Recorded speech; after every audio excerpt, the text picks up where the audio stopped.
ये कपड़े पहनेगा तू?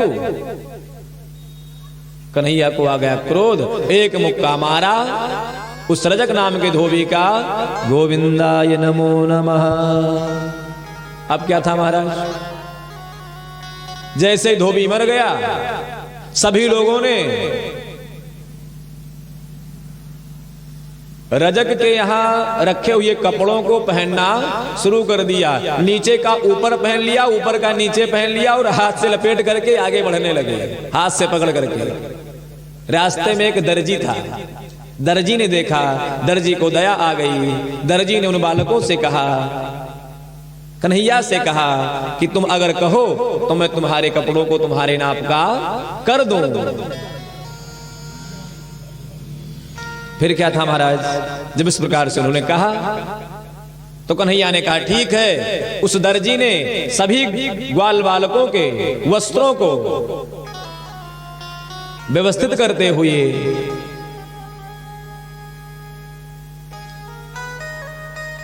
सबके नाप का कर दिया। भगवान ने उस दर्जी को आशीर्वाद दिया कि तुम कलयुग में खूब फलोगे फूलोगे। तुम्हारी कैंची अगर गलत भी चल जाएगी तो डिजाइन बन जाएगा। आज भी महाराज पंडित जी भी लोग यहां से कुर्ता सिलवाते हैं, सामने से ना करवा करके बगल से डिजाइन बनवाते हैं। कहीं कैंची गलत भी चल जाए तो डिजाइन बन जाता है। आशीर्वाद दिया और आगे बढ़ते हैं। एक सीदामा नाम का माली था, उसने भगवान को माला पहनाया। भगवान ने आशीर्वाद दिया कि तुम भी कलयुग में खूब फलोगे फूलोगे। और आगे बढ़ते हैं तो देख रहे हैं कि एक त्रिवक्रा 3 अंगों से 3 जगहों से टेढ़ी है, वह हाथ में चंदन लेकर के जा रही है। भगवान ने देखा, आवाज दिया, क्या कहा कि हे सुंदरी। अच्छा, कुब्जा जो थी वह सुंदर नहीं थी, 3 जगहों से टेढ़ी थी। और भगवान ने क्या कहा, सुंदरी। अच्छा, कोई कुरूप हो, कोई सुंदर ना हो, उसे सुंदरी कहो तो उसे चिढ़ लगता है महाराज, उसे चिढ़ लगता है। कोई फटा पुराना कपड़ा पहन करके आए और आप कहो कि बड़ा सुंदर कपड़ा पहन करके आए, क्या दिव्य लग रहा है, तो सोचेगा मेरा परिहास कर रहे हैं। ठीक यही कुब्जा के साथ हुआ। भगवान ने कहा, का तुम वरोर्वे तदुहानुलेपनम कस्यांगने वा कथयस्व साधुना। भगवान ने कहा, हे सुंदरी तुम रुको। सुंदरी रुक गई, कुब्जा रुक गई। कुब्जा ने कहा, हे प्रभु तुम मुझे सुंदरी कह रहे हो, इस बात से मुझे बड़ा कष्ट हो रहा है। अगर तुम मुझे त्रिवक्रा कहे होते, कुबरी कहे होते, कुब्जा कहे होते तो मुझे कष्ट नहीं होता, क्योंकि लोग कहते हैं, तुम भी कहते, लेकिन सुंदरी कह रहे हो तो मुझे कष्ट हो रहा है। एक निवेदन करूं मैं आपसे, भगवान बाहर के स्वरूप को नहीं देखते, बाहर के ढांचे को नहीं देखते हैं। भगवान आपके हृदय को देखते हैं, आपके मन को देखते हैं कि आपका मन, आपका हृदय कितना शुद्ध है। यही बात भगवान राम जी ने मैया सबरी को कहा था। सबरी जी वृद्धावस्था की हैं, शरीर जर्जर है। अच्छा, कोई वृद्धावस्था में सुंदर होगा? कोई बुढ़िया मैया सुंदर हो सकती है? सुंदर तो हमेशा विवाही लोग रहते हैं शरीर से। मैया सबरी कौन सी सुंदर रही होंगी? सुंदर नहीं थी महाराज, लेकिन उनका मन सुंदर था, उनका हृदय सुंदर था। इसीलिए राम जी कहते हैं कि कह रघुपति सुनो भामिनी बाता, कह रघुपति सुनो भामिनी बाता, कह रघुपति सुनो भामिनी बाता, कह रघुपति सुनो भामिनी बाता, कह रघुपति सुनो भामिनी बाता। मानहु एक भगति करनाता, मानहु एक भगति करिबा।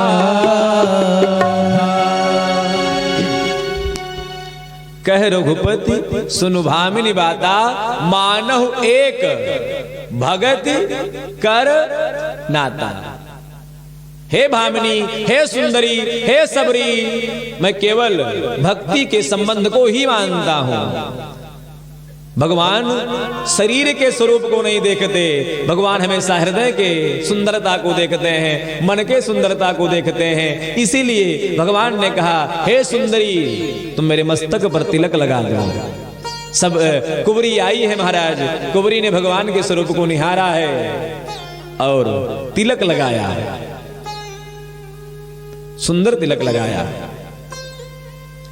कृष्ण जी सांवले हैं, कृष्ण जी सांवले हैं, इसलिए कृष्ण जी के मस्तक पर पीला पीला चंदन लगाया है। दाऊ भैया गोरे हैं, इसलिए दाऊ भैया के मस्तक पर लाल चंदन लगाया। सभी ग्वाल वालों के मस्तक पर तिलक लगाया। भगवान ने कहा कि तुमने मेरे मस्तक पर तिलक लगाया है, इसलिए मैं तुम्हें कुछ देना चाहता हूं। भगवान ने कुब्जा के पैर पर एक पैर रखा, अपने हाथ से सिर को पकड़ा, एक हाथ से सिर को पकड़ा, दूसरा हाथ टुट्टी पर लगाया और एक झटका दिया। वह कुब्जा जो 3 अंगों से टेढ़ी थी महाराज, वह सुंदर हो गई। बोले भक्त वत्सल भगवान की जय। अच्छा, एक निवेदन करूं, भगवान ने जब रामा अवतार लिया तो रामा अवतार में भगवान के पास एक स्त्री गई थी। वह स्त्री जब गई तो सुंदर स्वरूप बनाया महाराज। नाम क्या था? सूपनखा। जब सूपनखा भगवान राम के पास जाती है तो सुंदर स्वरूप बनाती है और भगवान राम जी के पास जाकर के कहती है कि तुम सम पुरुष न मोसम नारी। सुंदर बनकर के गई थी, फल क्या मिला? नाक कान बिनु भई विकराला। नाक कान काट दिया तो वह सूपनखा जो सुंदर बनकर के गई थी विकराल बन गई। और यहां पर त्रिवक्रा जो सुंदर नहीं है लेकिन इसका भाव शुद्ध है, भगवान ने सुंदरता प्रदान कर दिया। वहां पर सूपनखा जब जाती है तो उसका शरीर तो सुंदर है परंतु भाव सुंदर नहीं है, मन शुद्ध नहीं है, इसलिए भगवान ने सूपनखा को कुरूप कर दिया। और आगे बढ़ते हैं, पूरे नगर का भ्रमण किया है और देख रहे हैं कि सामने धनुष यज्ञ का महोत्सव रखा गया है। इस धनुष यज्ञ में भाग लेने के लिए आगे बढ़ते हैं। कन्हैया ने आज यहां पर महाराज कंस के यहां रखे हुए धनुष को खेल ही खेल में तोड़ दिया। अच्छा, रामावतार में भी भगवान ने धनुष तोड़ा है और कृष्णावतार में भी तोड़ा है। रामावतार में जब तोड़ा तब राजा को सुख मिला, आनंद मिला। जब राम जी ने धनुष तोड़ा तो जो महाराज जनक पहले दुखी थे कि धनुष टूट नहीं रहा है, वह महाराज जनक खुशी हो गए, प्रसन्न हो गए, आनंदित हो गए। यहां पर कंस महाराज ने धनुष यज्ञ रखा है। कंस के यहां जब धनुष तोड़ा तो धनुष के टूटने से कंस महाराज दुखी हो गए। क्या हो गए? दुखी। क्यों? क्योंकि कंस को पता था कि जो इस धनुष को तोड़ेगा, आज धनुष को तोड़ने के बाद भगवान अपने शिविर में आए हैं, सभी लोगों ने विश्राम किया है। कंस को रात्रि में आज नींद नहीं आ रही है। कंस बार बार विचार कर रहा है कि उस बालक ने मेरे धनुष को तोड़ दिया, अब उसी बालक के द्वारा मेरी मृत्यु होगी। आज रात में खराब खराब सपना आ रहा है महाराज।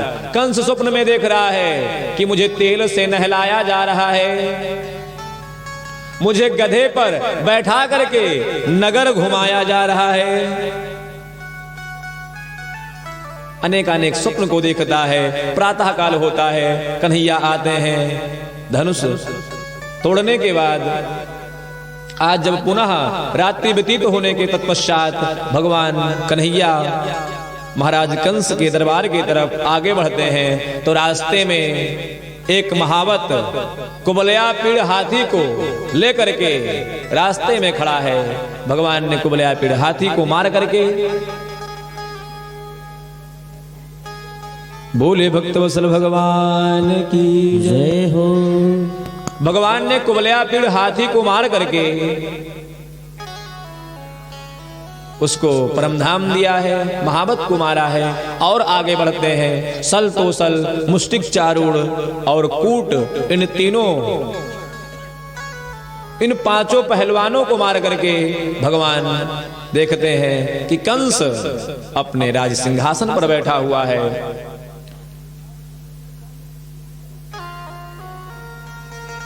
आज कंस ने देखा कि खेल ही खेल में इन दोनों बालकों ने मुष्टिक चारूढ़, सल तो सल और कूट को मार दिया। मेरे द्वारा नियुक्त पांचों पहलवानों को मार दिया। कंस भयभीत हो गया, क्रोधित हो गया। वह कहने लगा कि इन दोनों बालकों को मारो मारो, चिल्लाने लगा महाराज। भगवान ने देखा कि कंस अपने राज सिंहासन पर बैठा हुआ है। दौड़ करके भगवान जाते हैं।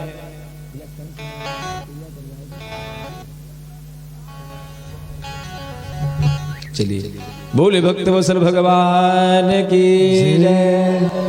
आज क्या हुआ? भगवान दौड़ करके राज सिंहासन के पास जाते हैं, कंस के केस को पकड़ते हैं, घसीटते हुए सीढ़ियों के द्वारा जमीन पर ले आते हैं।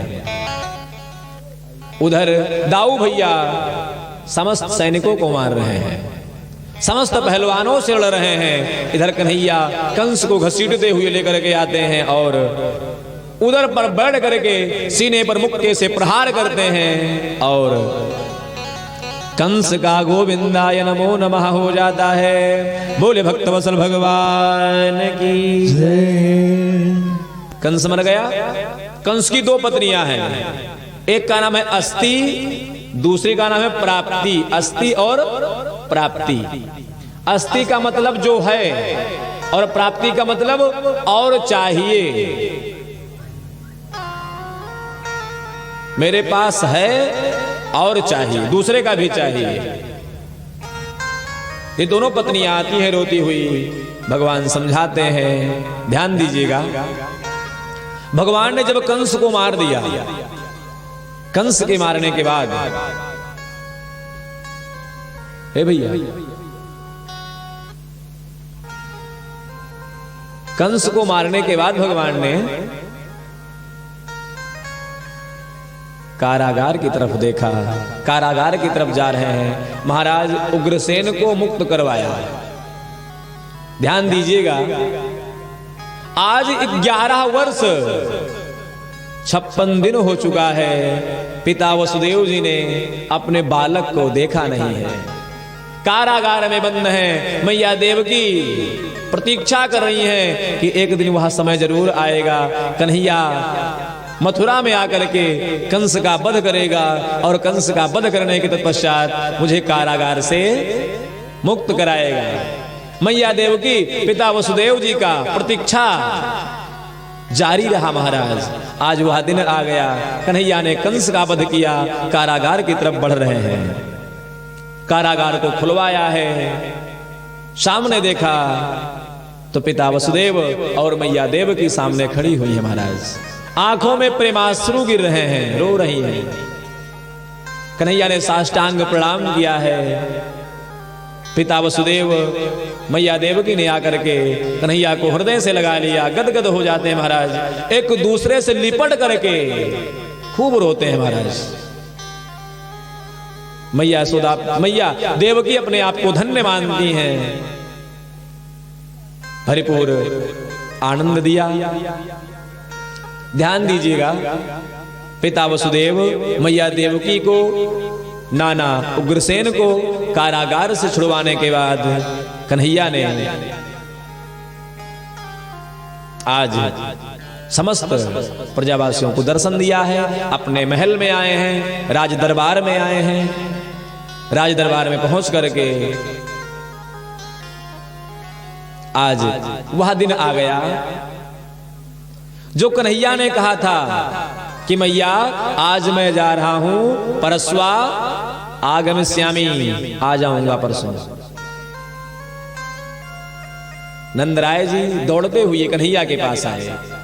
नंदराय जी ने कहा कन्हैया चलो, हम लोगों ने बहुत दर्शन किया, बहुत मेला घूमा, मथुरा में खूब भ्रमण किया, अब हम लोग ब्रज चलते हैं, वृंदावन चलते हैं।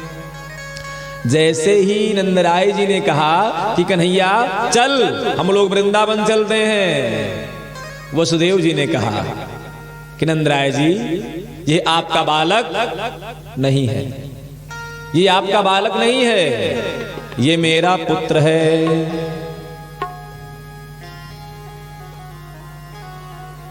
जब यह पैदा हुआ था रात ही रात में मैंने इसे तुम्हारे घर पहुंचा दिया था, और आप जिसका सेवा कर रहे थे ये आपका बालक नहीं है, ये मेरा पुत्र है। आपके यहाँ एक कन्या का जन्म हुआ था जिसे कंस ने मार दिया था।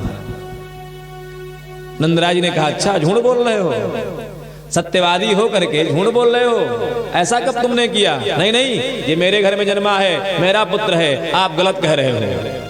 कन्हैया तू मेरे साथ चल वृंदावन। कन्हैया ये झूठ बोल रहे हैं ना, वसुदेव जी झूठ बोल रहे हैं ना? कन्हैया ने कहा नहीं बाबा, पिता वसुदेव जी जो कह रहे हैं वह सत्य है। महाराज ध्यान दीजिएगा, जैसे ही आज कन्हैया ने यह बात कही कि पिता वसुदेव जी जो कह रहे हैं वह सत्य है, कन्हैया ने कहा हे बाबा नंदराय जी, मैं आपका पुत्र नहीं हूं। वसुदेव जी के कहने पर नंदराय जी को विश्वास नहीं हुआ था, परंतु जब कन्हैया ने कह दिया, नंदराय जी का कलेजा फट, रोते हुए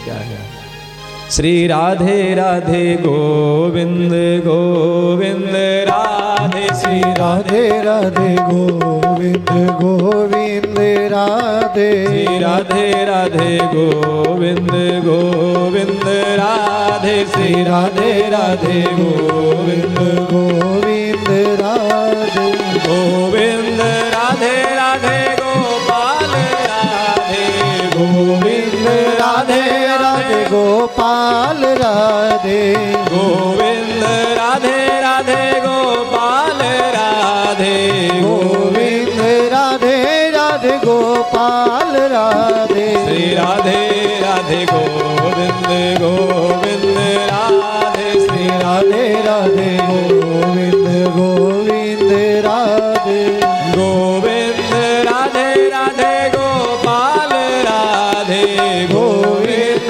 राधे राधे गोपाल राधे, गोविंद राधे राधे गोपाल राधे, गोविंद राधे राधे गोपाल राधे, श्री राधे राधे गोविंद गोविंद राधे, श्री राधे राधे गोविंद गोविंद राधे, श्री राधे राधे गोविंद गोविंद राधे। बोले भक्त वत्सल भगवान की जय। मैं क्या कह रहा था, हम कहा कहत रहे, कोई पता है क्या कहा था बताओ? मैं कह रहा था कि आज कन्हैया नंदराय जी के सामने खड़े हुए हैं। नंदराय जी ने कहा कन्हैया तू सच सच बोलना, तू मेरा पुत्र है ना, मेरा बालक है ना? कन्हैया ने कहा नहीं बाबा, मैं तुम्हारा पुत्र नहीं हूं, मैं महाराज वसुदेव जी का पुत्र हूं।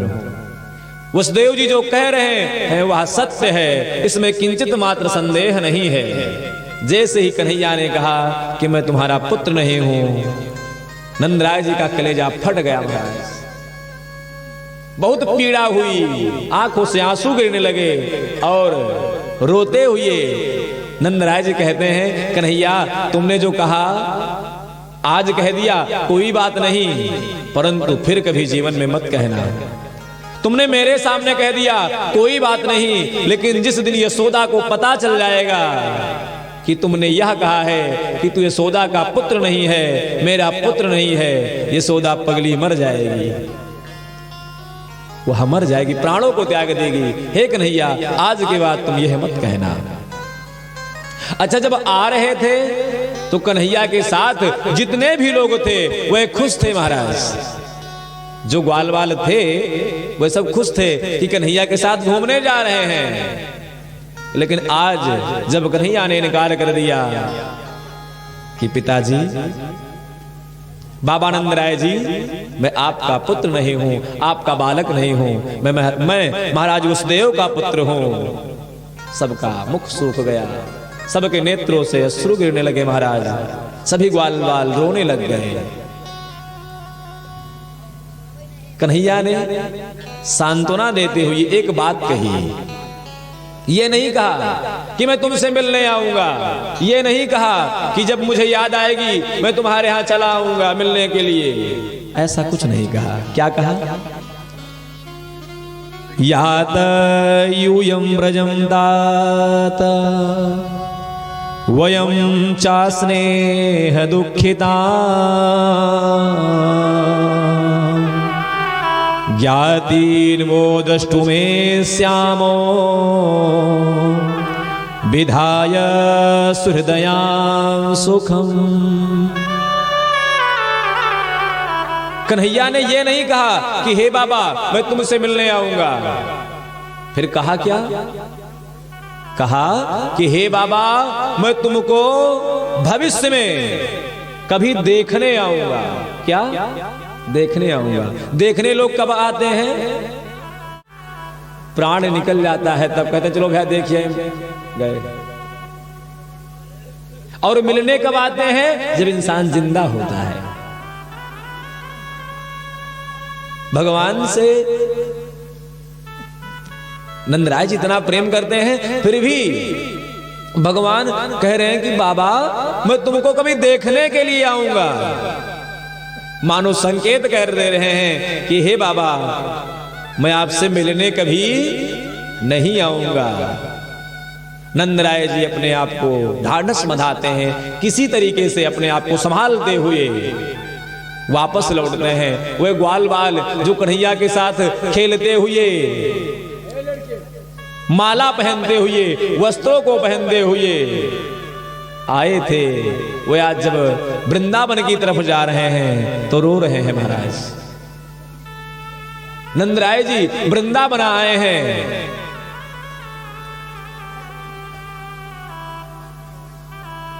आज नंदराय जी वृंदावन आए, मैया यशोदा के पास गए। मैया यशोदा ने पूछा कि लाला कहाँ है? नंदराय जी मौन हो गए, चुप हो गए।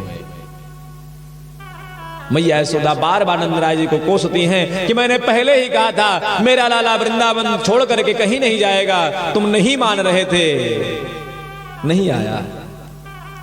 उधर कन्हैया मथुरा में रहते हैं, महाराज उग्रसेन जी का तिलक करते हैं, गद्दी पर बैठाते हैं, गुरु संदीपनी के यहाँ पढ़ने के लिए जाते हैं। पढ़ने के बाद गुरु संदीपनी जी के मरे हुए 6 पुत्रों को वापस ला करके भेंट कराते हैं। इसके बाद मथुरा में आते हैं, प्रेम पूर्वक रहने लगते हैं। एक दिन की बात है,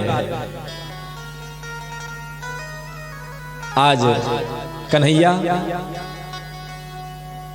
अपने महल में बैठे हुए थे। ध्यान दीजिएगा, कन्हैया अपने महल में बैठे हुए, महाराज उद्धव जी का आगमन हुआ।